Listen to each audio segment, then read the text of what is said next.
ನೋಡಿ ಸ್ನೇಹಿತರೆ, ನಮ್ಮ ಗದ್ದೆ 2 ತಿಂಗಳಾಯ್ತು ಭತ್ತ ಹಾಕಿ. ಖರ್ಚು ಜಾಸ್ತಿ ಬರ್ತಾಯಿದೆ. 10 ಚೀಲ ಹಾಕಲ್ಲ, 12-13 ಚೀಲ ಹಾಕ್ಬೇಕು.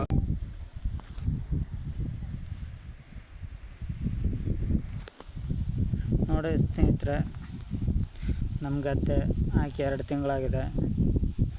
ಜಾಸ್ತಿ ಖರ್ಚು ಬರ್ತಾಯಿದೆ. ಇವಾಗ ಗದ್ದೆಗೆ ಜಾಸ್ತಿ ಫರ್ಟಿಲೈಸರ್ ಹಾಕ್ಬೇಕು, ರಾಸಾಯನಿಕ ಗೊಬ್ಬರನ ಪರ್ಸೆಂಟೇಜ್ ಕಮ್ಮಿ ಮಾಡಿಬಿಟ್ರೆ ಅದ್ರಾಗ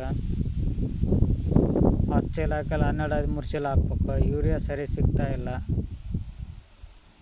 ರೈತರ ಪರಿಸ್ಥಿತಿ ಹೀಗಿದೆ.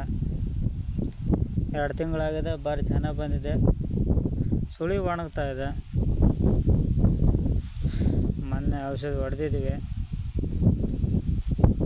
ಆದರೆ ಸ್ವಲ್ಪ ಕಂಟ್ರೋಲ್ ಬರ್ತಾಯಿದೆ. ನೋಡೋಣ ಇನ್ನು ಮುಂದೆ.